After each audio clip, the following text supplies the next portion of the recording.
Hello world. In this video, I will be going through Blur, which is a Max for Live stereo audio effect device that's based on iteratively applying a two-dimensional blur algorithm on an audio signal in the time domain, which creates a sort of cross between a low-pass filter, a multi-tap delay, a tonal reverb, and a complex feedback generator. There's a total of 72 delay lines, 36 on each channel, and really what Blur does is it de-emphasizes high frequency content and instead it favors the undercurrents that are lurking in the audio signal. It allows you to sort of smear those around using feedback and diffused delay lines. So in this video, we will be walking through the controls, demoing some stuff you can do with it, and also just kind of going over some of the background since it's a somewhat weird and wonky paradigm of audio synthesis or audio processing. So yeah, let's get started. You can see that I have loaded up the Operator FM synth in Ableton Live, and it's set to the wave is set to white noise. So if I bypass blur, just straight up white noise. If I turn blur on,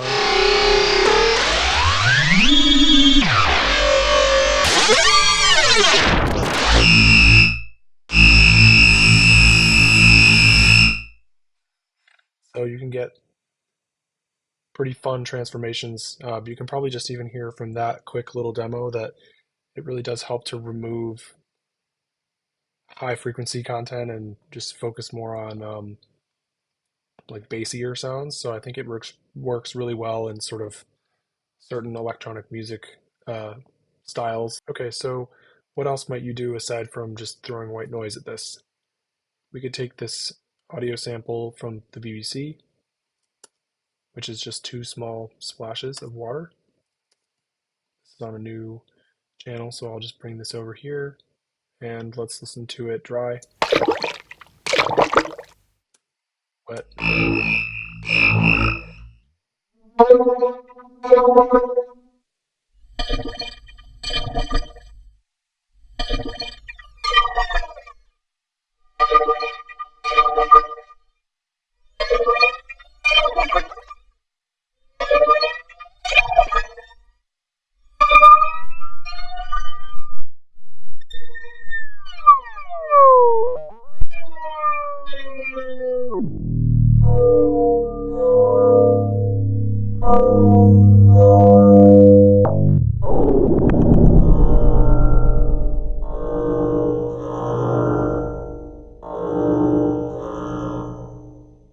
All right, yeah, so you can see I'm kind of just messing around with the controls and finding some interesting zones.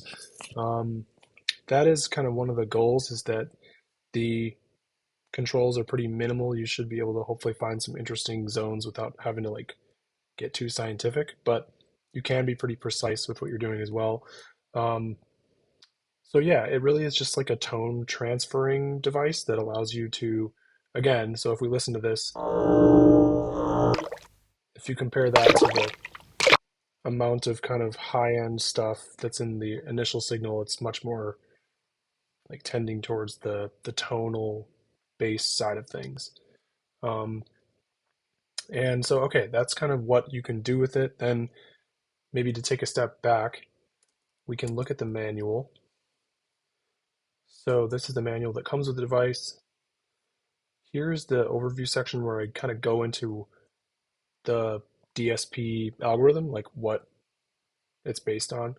So I want to go through that just because it's helpful, I think, to talk through as well. Some people like to read stuff. Some people it's maybe easier to just talk through.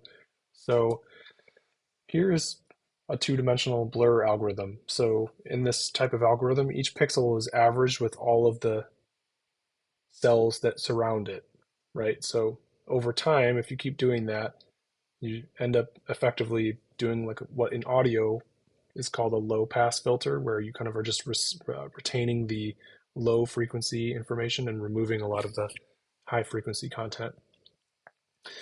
So Blur kind of does the same thing, but to an audio signal in the time domain. So if we imagine an audio signal that's in 2D, which is kind of weird. Um, but basically, this is an audio signal that's rendered in 2D, and it's going row by row across. So you can kind of imagine first row, then back to this next row over here, and all the way down the entire image. That's 1 second of a 440 hertz sine wave. Um, so that ends up being like 210 pixels wide by 210 pixels tall, and it's just the same amount of information as there is in a 440 hertz sine wave at 44,100 hertz sample rate. So the neighboring 9 pixels in any point, aside from the edges, which we're just not going to worry about here, but in anywhere in the kind of middle of the image, the 9 neighboring pixels would still have to come from, say for example, you're in the middle of this audio file and you're in this pixel where my mouse is right now. And that's the current audio sample that is being processed, like at sample 0. So what Blur takes into account as a delay stage is these nine pixels. So this would be sample 0, sample 1, sample 2 in the history. And then you would have the same thing, but from one row down, you'd have the next 3 and then the next 3. What this means is that there is a additional delay of all these other samples before you get back to the next 3 in the following row. And then again, there's another delay before you get back to these next 3 in the following row. So you have 3 samples next to each other, then an arbitrarily long delay, then 3 more samples that are next to each other, and then an arbitrarily long delay, and then 3 more samples that are next to each other. So it creates this 3 by 3 little square, and that is what is being taken into account in what I call a delay stage. So in Blur, the device, this grouping of 9 delays I call a delay stage. And basically, it's just all 9 of those delays. They all have they all have equal value. So you sum them up and then divide it by 9 to create an average for what the current cell's output should be, the current pixel or the current audio samples value should be. And since this incorporates, audio has just happened as well as audio that's maybe further along in the past at 2 different stages, you get this kind of mixture of a low frequency, low pass like filter and also a sort of time-based delay. And sometimes at the edges, like if you're using this control and you move the size way down, that will potentially create a low pass filter down there where you really won't hear a lot of those more time-based effects that happen up here. But anyway, the point being that this grouping of 9 delays, which is isomorphic to a 2-dimensional pixel blur, is called a delay stage.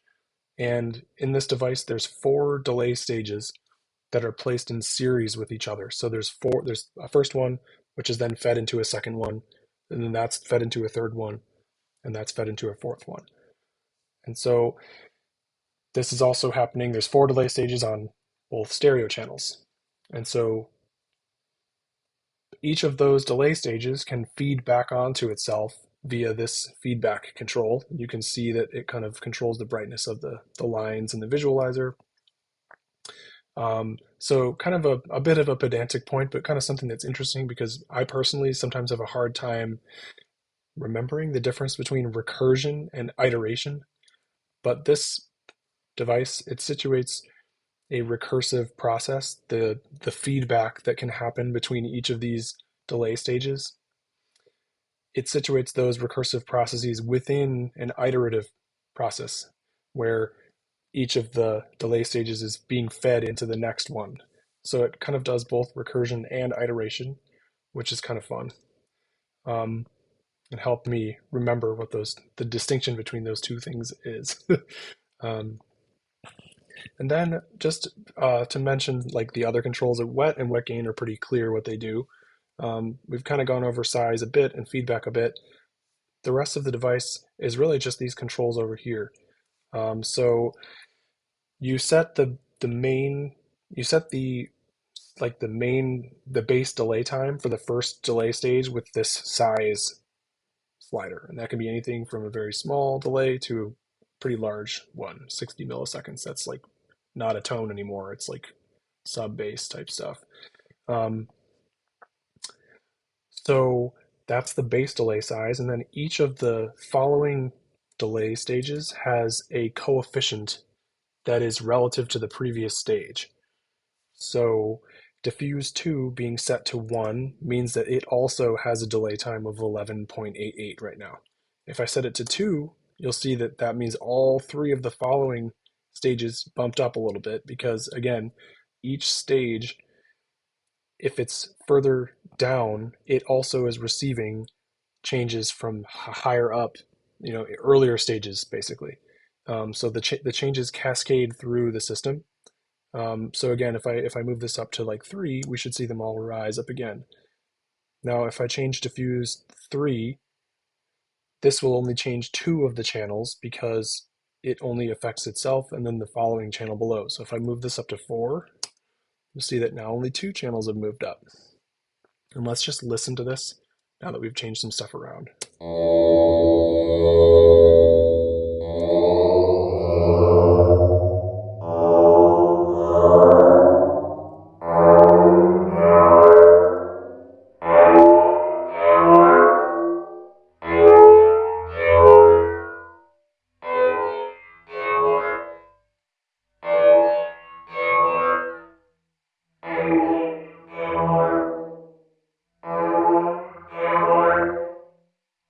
So you can see now that since I'm moving to fuse 4, it's only moving 1 because its changes don't propagate to any other channels, right?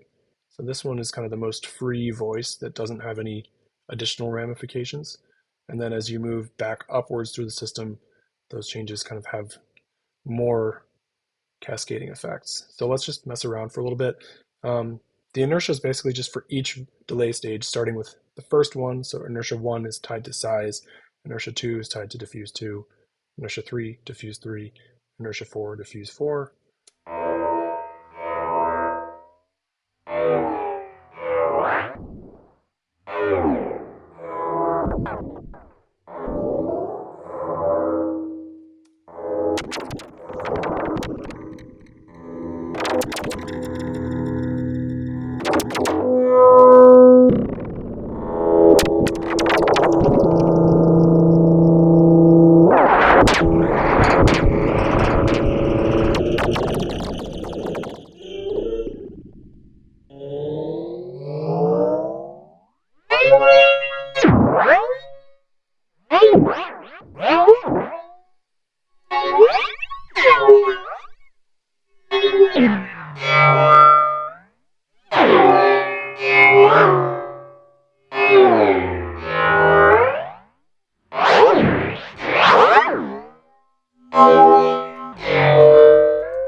Yeah, so again, this is just with like one sample. If we pull in from something else, like, I don't know, just a random breakbeat, I don't know, try to pick one that I don't necessarily know what it is. Set this to 170 BPM and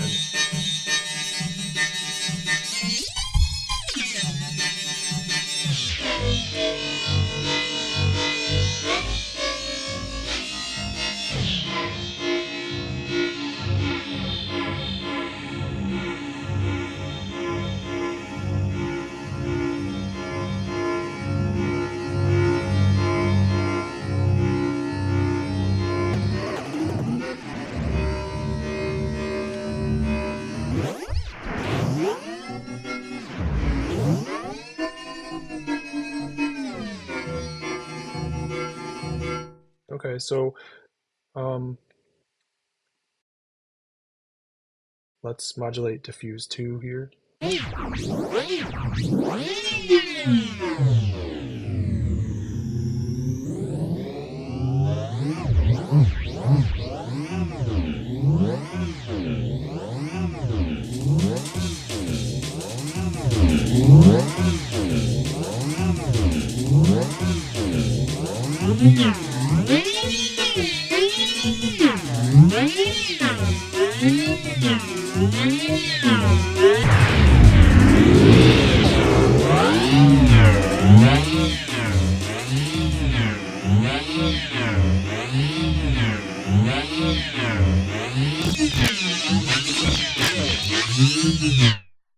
Let's add one more for randomness on diffuse 4, which with a very low inertia time will mean that like we have most of the voices kind of like slowly following this sine wave, but then there's also this additional kind of random jitter on the last one. I tied it to the wrong thing, so there we go.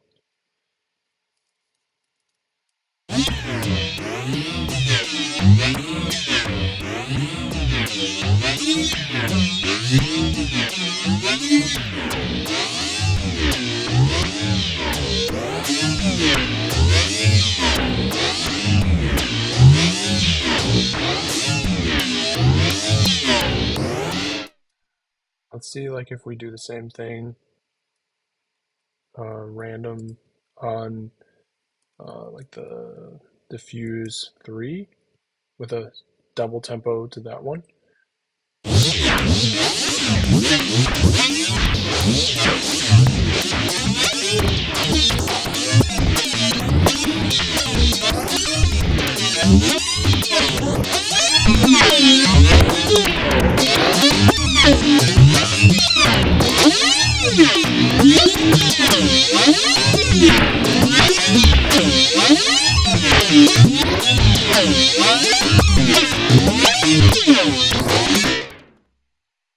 All right. I guess I haven't mentioned the last control in Unison. That when you engage this, then the other two diffuse dials are they're not active and they just reflect the change in this one dial. And since these are, basically each is being fed into the other, any change to the one is it's kind of saying 25.92 milliseconds base time, multiply that by 1.03 to create the second delay size, then multiply that by 1.03 to create the third one, then multiply that by 1.03. So ultimately you end up getting different kind of inharmonic tones or frequencies that are just kind of related to each other by this single value sort of sent through a multiplication iteration. So to kind of hear how that sounds,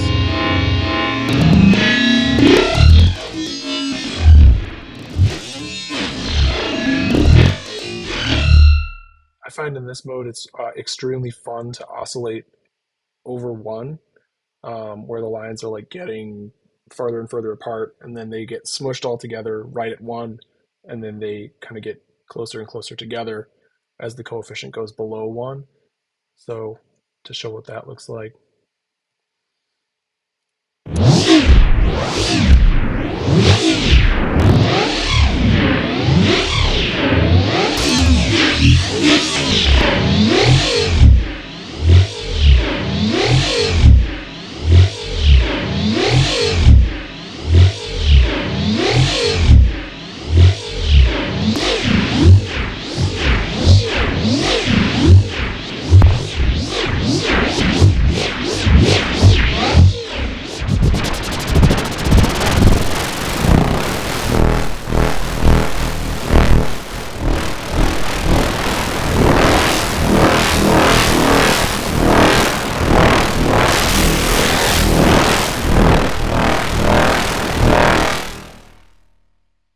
Yeah, so what's so interesting is like you can see how because of the cascading of the different stages, there's this kind of like relativity that's happening where as the one thing changes, like the lines that are relative to it afterwards are also changing in ways. That was true in the previous example as well. It's just kind of a fun visualization, and also it's reflected in the audio as well. There's this kind of like, yeah, just relativity between the movements in the lines. Um, so yeah, that's Blur. It's on my Gumroad page. Hit me up if you have any questions with it, and thanks for watching. Peace. Bye.